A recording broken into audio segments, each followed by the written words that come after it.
Hello, hello. This is Kim Ades from Frame of Mind Coaching, and you have just joined the Frame of Mind Coaching podcast. Oh boy, I am so excited about today's podcast. I'm interviewing a gentleman named R. Michael Anderson. He's a friend of mine on Facebook, but he's much, much more than that. And I can't wait to get into his brain and learn about his history, his experience, his education, and the ways that he helps leaders evolve. Michael, welcome. Thanks for having me, Kim. I'm excited about this too. It sounds like we got a lot to talk about. We really do. So I want to start with a little bit of your history. I was doing a little reading and I understand that you were running a company and something happened. You got into a bit of a battle with your partner. Tell me about that one. Let's start there. Yes. So April 1st, 2007, and this is not an April Fool's joke, even though it happened on that fateful day. I grew up as a programmer. I started my own business. There was a gap in the marketplace. We started to grow quickly. There was a key employee that I gave some equity to. And I gave it, to be honest, I was in my mid-30s out of insecurity. I wanted somebody to go through the ups and downs of owning a business. I never did it before. It's like all of a sudden got all this payroll, all these customers, blah, blah, blah. And I was just out of my element. And I didn't have a good coach. I didn't have a peer group. I didn't have any of those things. So I was this guy who was, sweating, bleeding and sweating with me, blood, sweat, and tears, and crying with me. He's an okay guy. He had some, a bit of a history that I knew about, but I just thought I could manage it and wouldn't be a big deal. So I gave him some equity, and we had some disagreements over his equity percentage because he kept asking for more. And back at that time, Kim, I was a much different person. I was drinking a lot, doing hard drugs. I didn't have any emotional intelligence training. I really didn't know myself. I'm very smart and I'm very driven, but back then, I was just doing the best I can, and I didn't have a lot of the tools and skills. Luckily, I have now. And I was just winging it through life, basically, and really riding on my personality and my intelligence. It's as a lot of technical people honestly do. And we ended up and it was April 1st, 2007, 10 a.m. on a Wednesday. He came to my door in my office, asked me a question, and, there's employees around, everything. I answered it. It was just an operational question, but tensions were high between him and I because of everything. And it really wasn't what he was expecting. And so we started getting into basically an argument. And I'm pretty calm, but he started getting more and more agitated until he was like red and shaking. And I'm like, look, if you're going to yell at me, just wait till after the day's over, until no employees are around. And so he got in a huff, and then he took one step out of the office, and then he popped back in. He goes, you know what? I'm going to wipe that smile off your face. And I remember he walked around my desk, and he reached back, and with all his might, he hit me. Wow. Yeah. So April 1st, 2007, I got assaulted in my own office. And it's not that it hurt. I saw it coming, and, I sort of, it bounced off me. He was really angry. I was just looking at him. He left. I got up and shut the door. And people asked me what I was experiencing, and best I could say is shock. Like, I wasn't really angry. I wasn't really scared. I was just like, did this really happen? And I called a guy I knew that owned a business. I'm like, what do I do? Nobody ever told me what to do here. And he goes, dude, if this happened one time, it's going to happen again. Go down to the police station, report it, go call this attorney. And I did all of those. And the next day when he came in, I had a armed guard handing him his restraining order and his termination letter because I still own the majority of the business. And I stripped the money out of the bank accounts. There was an armed guard there, and when the employees came up, I had to tell them that this guy that they reported to is no longer here, and I had to call our clients. He starts a competitor right away, starts stealing customers and employees. In that 9 months or so, I spent hundreds of thousands of dollars on legal fees, and it was the hardest time of my life. Sent me into a depression. And wow. So that's how my leadership career started. So I have a few questions. Yeah. One question is, was the advice you were given good advice? Like, was that the right course of action looking back? And then I'll ask you the second question later. That's a good question. Nobody's ever asked me that. I think it was because part of me wanted to just act like it didn't happen. You know what I mean? And some part of me says, what would have happened if I got a mediator or an arbitrator, or I came to him, I said, hey, this isn't acceptable.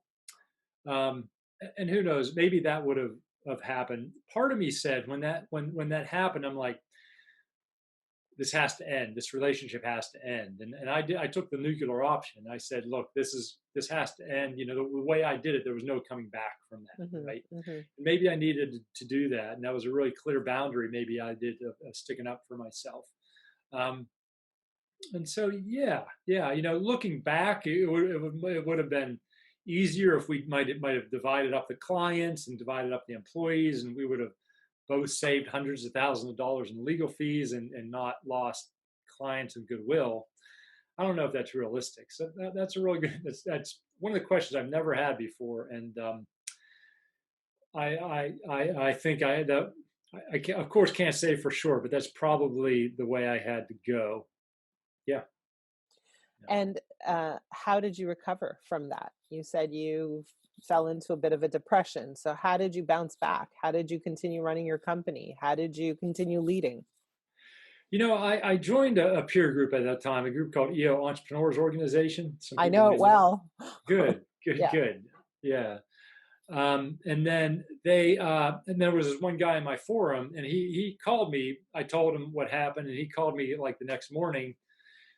I'm laying in bed. It's like 7:30. My phone rings. I answer it, and he's like, "What are you doing?" I'm like, "I'm laying in bed." He's like, "What are you gonna do?" I'm like, "I probably want to lay in bed for the next couple hours. Life sucks." He's like, "BS. Get your ass up. What's the first thing you need to do?" I'm like, "Oh, I don't know." He's like, "You do know what?" And he basically coached me, and he's like, "Call your attorney. You got to call your attorney first thing. Get on the phone with your attorney. Make a plan. Get up. Eat breakfast. Go into the office. I know this sucks, but he called me every morning for like the next 4 or 5 days. Wow. And if you're ever in like a lawsuit, and hopefully people out there that have been through this know this, and if I figure if you're in business long enough, you're going to be in a lawsuit. Just like any other trauma, the first, whether it's an injury or whatever anything else is, the first part is where everything is made or broke. So like PR, the same thing. You got to have a clear head, and if you don't have a clear head, you got to get somebody who has a clear head in. Mm-hmm. If you have a coach or whatever, or a trusted confidant that knows how to ask the right questions, nothing can be more invaluable than somebody that helps you make rational decisions. So that's one of the big things I did to get out of it on the short term. So you leaned in on your EO group. Yeah, and luckily somebody raised their hand and was more proactive, because I don't even think I was in the right mode to ask for help, or knew to ask for help at that time. Wow, amazing. And then you went on this very interesting journey. Yeah. Where you went to, I guess, back to university, I think it was.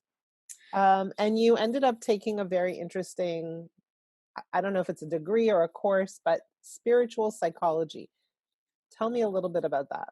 Yeah. So when I got to EO, there was two business owners that had just a very calm aura about them. I could say. And back then, I had ADD. I was doing all these bad substances, unhealthy substances for myself. I was just like life was, I smoked weed probably every day for about 20 years straight. And that was almost to slow life down, because life would just go so quickly. And I really think at that time I needed it just to handle life.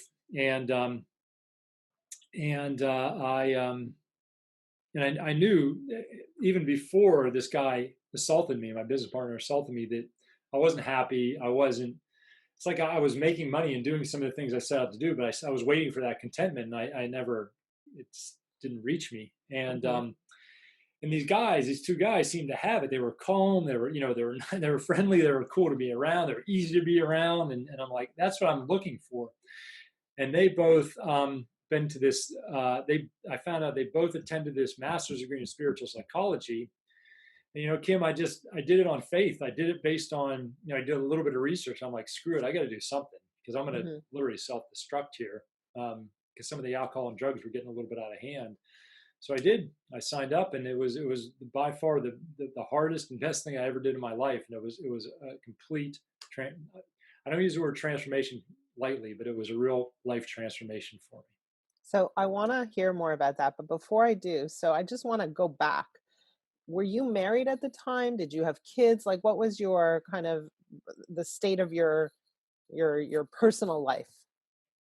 Yeah, I was married. I was going through a divorce when the lawsuit happened, which sort of added to it. I guess the universe had to bring me really low before it brought me up. But yeah, no kids at that time. Was going through a divorce.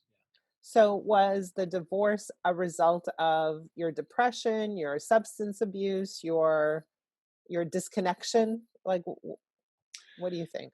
Yeah, when I look back, the I was emotionally unavailable, and I don't want to talk too much about it because I only want to talk positive about about her. 'Cause she's a lovely woman. I just think I married the right person at that time, and then there were some changes I wanted to go through, spiritually and emotionally, which might have been different than the changes she wanted to go through. So I think that happened before I got embroiled in all this. But I see. it's like everything in life hit me.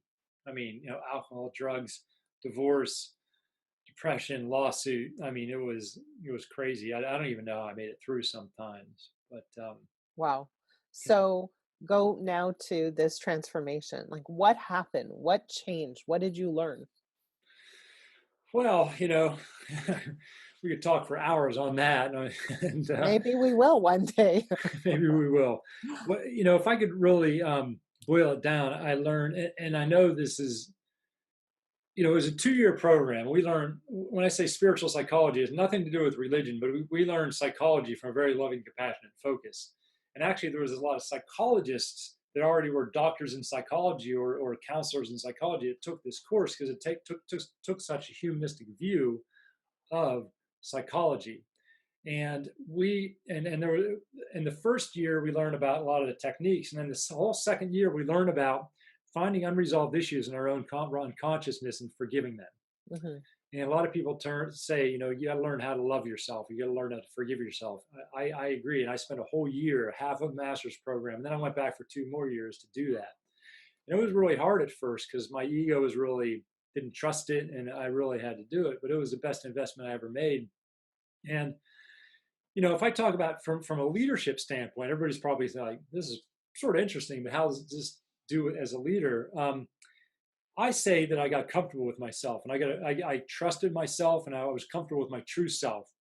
Because if I looked at how I was showing up, I really was doing everything to be accepted and to be liked and to be so other people would look up to me. And it was from a very ego based standpoint. And Hmm. what I'd wear, what I drive, what I'd say, how I'd say it, um, was really driven out of insecurity and from an ego based standpoint, which is okay. I never learned any better, but it was a very difficult way to go through life. And I wanted to make money because I wanted that acceptance.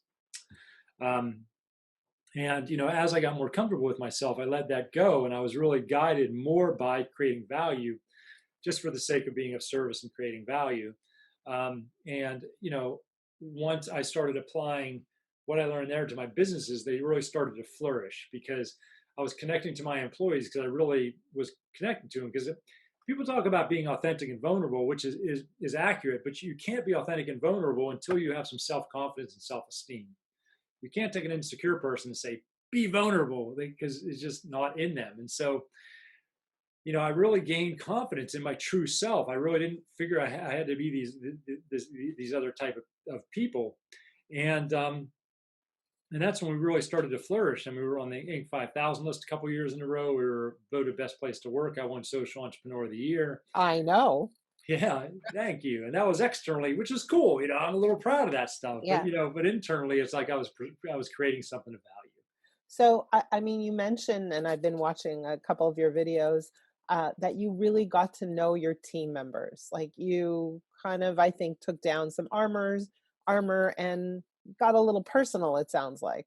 So tell Yes. me about that. Like a lot of leaders kind of like the term, well, I need healthy boundaries, like there are some things that I don't want to know about my team. So, and I'll take a step back. One of the things that I do, as you know, I run a coaching company. One of the things that I do is I teach leaders how to coach. And what that means is you got to get personal. And Yes. there's a lot of resistance to the idea of getting personal. So it sounds like that's exactly the path you took, is you got personal. So share with me a little bit about that. How was that received? How did that feel? And what does that actually look like in terms of practical operations? Like, does it take you away? Does it take time? Give me some thoughts on that.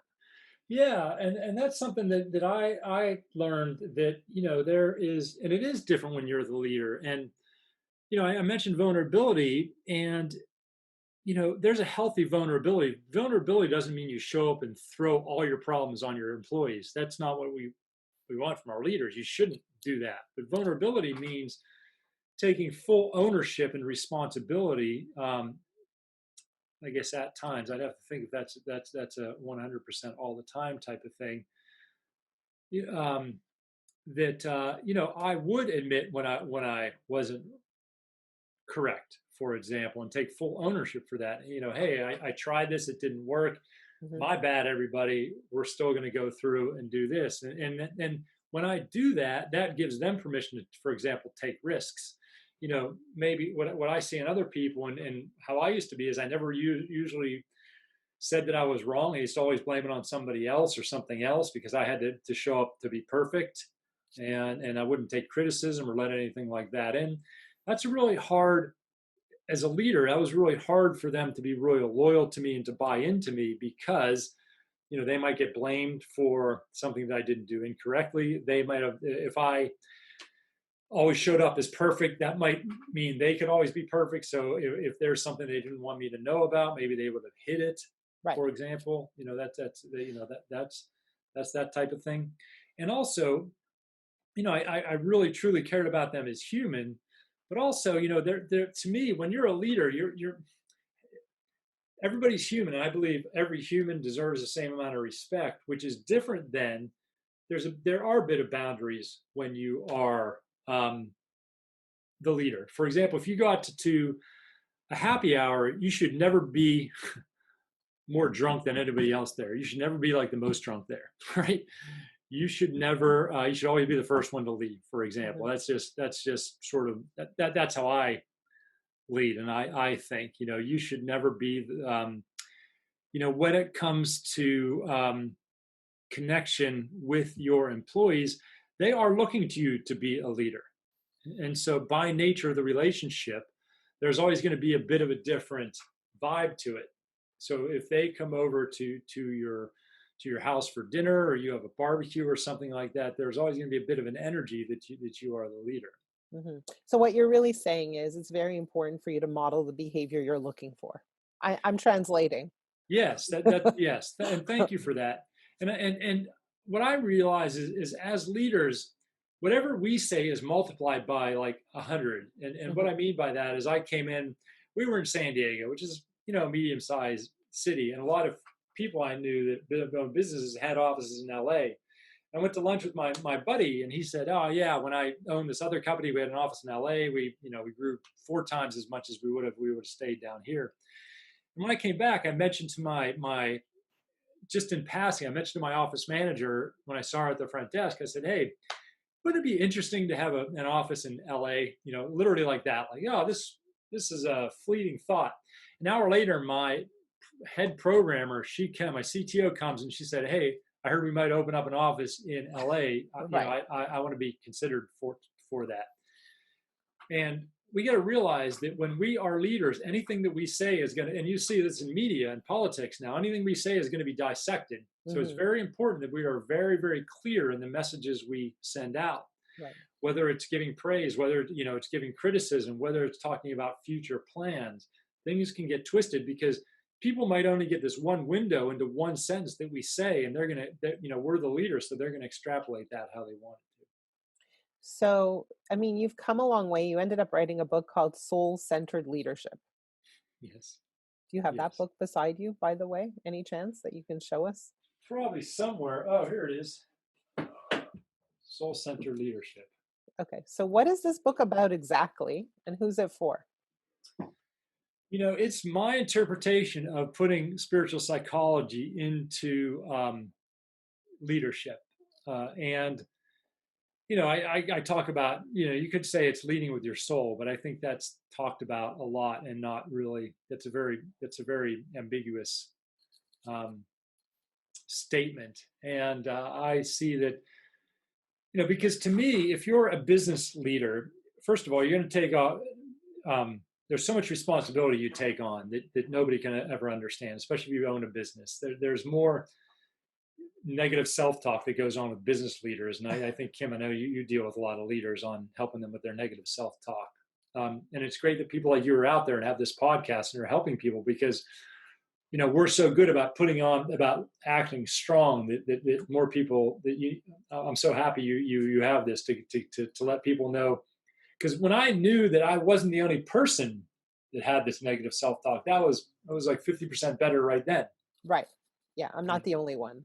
Yes, because I Right. thought I was, and then I thought I was broken, and that's hard. But there's a lot people can do to do that, and if you have a general sense of spirituality, and what I mean by that is you think that there's something bigger in this world than just what we can see and hear and taste and feel. There's ways to lean on that to give you even more strength. That maybe there's a purpose behind things, the easiest one to explain it is the hero's journey, which you may be familiar with, in the Yes, fact but you of, can explain it for yeah, listeners. the easy thing is that, like, the universe has a plan for you, and it basically makes you go through really hard stuff to make you strong so you can make a big difference later. Everybody wishes they had this really easy childhood and was gifted $1 billion by their mom and dad when they passed away, so that they inherit, Berkshire Hathaway. Everybody was like, man, why wasn't my mom and dad like that, or whatever? But the fact is, if they were, then you wouldn't have the strength that you had now. And the fact is, most of the people that are really successful now went through real hardship, and because that's where resilience comes from.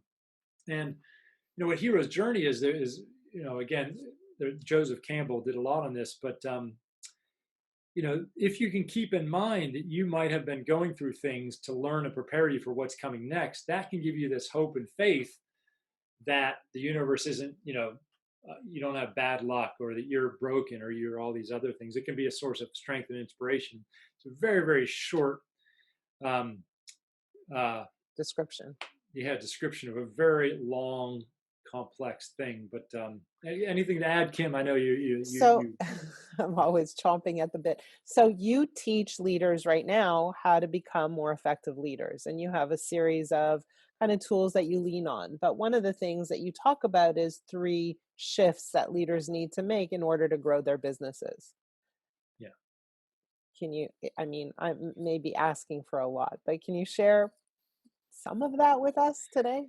Yeah, what I really tell people is I teach them self-confidence and self-esteem, and it all boils down to that, because bad leadership comes from insecurity. And if you think what bad leadership is, it's micromanagement, it's not being transparent. Give me some other bad leadership things, Kim. What are bad leaders? Being impatient and, seeing seeing your people in a poor light. It's Yeah. modeling poor behavior. It's sometimes, not managing one's own emotions, and on and on and on. Yes, and all those are when people are. If we talk about the psychological ego, the ego is trying to protect you at all times, and so those are all protection mechanisms, right? Because they don't trust themselves and they don't trust other people. And so that's what I really help people do, is become more comfortable with themselves. And when you become more comfortable with yourself, you can take more risks. You have more resilience, because you're not going to be perfect, and that's okay. You know what? I'm pretty awesome. And when I screw up, I screw up. Screw it. I'm going to get right back on that horse. And we need to be resilient, because we're in this risk. Because senior leaders take risks, and we have to take them gracefully, and we don't always win. And if you look at leaders that you really, really respect, they're confident. There's never been an insecure leader where people are like, I really want to follow that person. Nobody has loyalty to insecure people. Right. So and when I say confidence, that's not arrogant. That's not about being loud. That's not about being, most confidence is a very quiet confidence, and people are drawn to that. And that's being the person at the meeting and being in an hour meeting and only saying one thing, but it's the most important thing in the meeting. It's that really wise type of thing that everything doesn't have to be about you, but you just recentered the whole meeting based on that one piece of wisdom. And so I work a lot, and that's what the shifts are around. The shifts are like, I think be more confident. I always change. Sometimes it's 3, sometimes it's 5, but it's be more confident. It is, it's find the balance in your life. It's find the balance about being assertive and being mindful. It's finding the balance about, it's about like learning new things and just appreciate what you are learning. It's the balance between being, strategic and tactical. It's finding all these different balances. And the third thing is, surround yourself by the right people. Make sure you have a coach or mentor. Make sure you have somebody like Kim on your side. And I agree with that. yes, yes. People will say, "Do you have a coach?" I'm like, "Oh my God, I got so many coaches you don't even know." I got relationship coaches, I got social media coaches, I got life coaches, I got spiritual coaches. Because when I was young, I wanted to do it all by myself because I thought I knew better. And the older I get, I'm like, screw that. I want to get from A to B as quick as possible. So I go find somebody that knows how to get me there. And I just pay them some money because if they're not expensive, they're not good. I agree with that. But I also understand that you have a smart wife who probably helps along your path. Yeah, she helps with women empowerment, and she's amazing, and she's awesome because we hold each other accountable. And the reason and it's funny because the reason I married her is she always wants to live a better life, Hmm. and she's so driven. And that's one of the things I learned about myself is I can't understand. People are like, oh my gosh, I don't want to go to a therapist because what are we going to uncover? Yeah, you better uncover stuff because you're going to a therapist. It's like, why would you be scared of therapy? Well, are you scared of being more healthy? And so um, I think part of that's a real driver for me. I try anything if it's gonna get me ahead. So Um, I have two more questions for you. yes, One yes. I is, like your questions. You ask good questions. So thank you. How did you manage to get out of drugs and alcohol? How did you manage? I don't know. I'm assuming you are. Maybe I'm wrong. yeah, yeah. And I did hard drugs as well as soft drugs too, Yeah. especially around those times. And I AA and NA, Narcotics Anonymous, are amazing. I didn't go through any of them, but that doesn't mean they're not useful. So if people are doing that, keep with it. Do what's that. I maybe that's for the next podcast. But I did a big forgiveness around my father, and it's a bit of a long story. But basically, I did some really deep inner work to really let go of some things that were holding me back. Um, and then I just stopped. Yeah, I just stopped. Okay, so now I have two more questions. So, Yeah, what does doing deep inner work look like? What does it sound like? Does someone walk you through the process? Are you journaling? Are you praying in a forest? Like, what does that look like? yeah. Like I'm a psychology guy, so in this case, what that was, we did a family tree.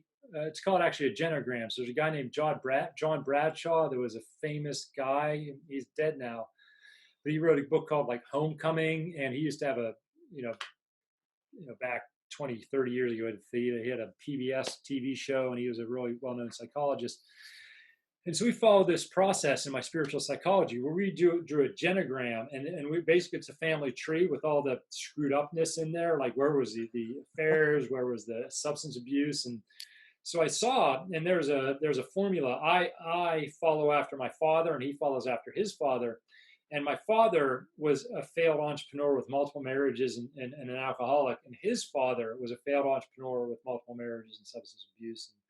And there's more specifics to the patterns that were really there. But for me to see that pattern was really powerful. And then basically what I did is, and I'm not giving it justice, my father was already passed away by that time.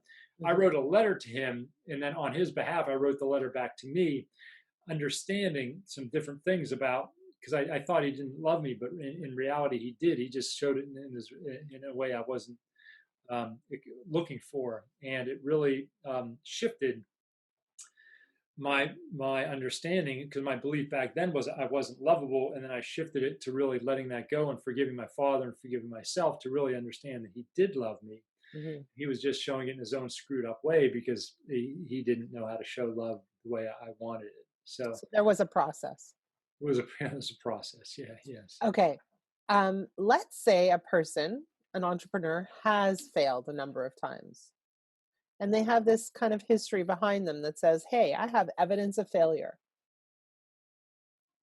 How do you turn that into confidence? How do you move that person past those historic failures into a state of being okay with themselves and feeling confident moving forward? A lot of that is rewiring the brain because we're wired for negativity, and we've been so focused on negativity. And most business owners and senior execs are focused on negativity. And there's a again there's a longer um, there's neuroscience and everything around that. But the fact is that they might have failed, but they've also probably had a lot of successes in their lives. So they're choosing to look at the negative things. I had a coach when I was earning, we were doing a couple $1 million in revenue. And I came up and he's like, how would you rate yourself on 1 to 10? I'm like, 6. And he's like, oh, really? He's like, he's like 1.4 businesses get to over $1 million in revenue, and you're over that. And you started it. And then how much money did you borrow to study it? Started. I'm like, none. He's like, how many people invested? None. So he's like, so you built this company, and most people don't even want to start a company, and most people don't. And he's like, so you're in the 1.4% quartile of people that even did something that most people want to do and never do. And you're rating yourself a 6. I'm like, oh, I guess maybe it's higher than a 6. So, but that just went to show that most people, a lot of people are just really hard on themselves, and they're driven by that negativity. And you can do that and be really successful. It's just a really hard life. Mhm. It's a really hard life if you do that. Um, how do people find you if they want to learn more about your services and how you work with them? And how do you work with people? I do a whole bunch of different things. I get an online course. I do some coaching and advising, not a ton. If there's a great match, I do that, and I work a lot on just mindset and some of the psychology stuff we talked about. Um, uh, Kim, you and I were talking about this. So my name is Michael Anderson, but nobody can find me when they Google Michael Anderson. So there's an R in front of it. So it's R Michael Anderson. R, and that's for Robert. Don't tell anybody. That's for Robert. rmichaelanderson.com, and you'll find me. And you can just pop onto the website. And I'd love to hear from you. So if you pop on there and even just write me an email through the contact form, that would be really cool for me. So on a personal level, you're the kind of guy that I would love to have a lot more conversation with, because you're talking about my stuff. This is my material. This is my area of expertise, or the stuff that I love to learn about and grow in. So it's so fun to talk to you. And I just want to say thank you for spending this time with me, for answering all my questions. I haven't even scratched the surface, by the way, but it's good for a podcast. So thank you for spending time with me. Go find R. Michael Anderson. Go find him. Look him up. Send him a note. I mean, if I could, I'd spend a whole lot more time with you. But thank you so much. Thank you, Kim. And what you do is really, really needed out there. So I really appreciate you. Until we meet again.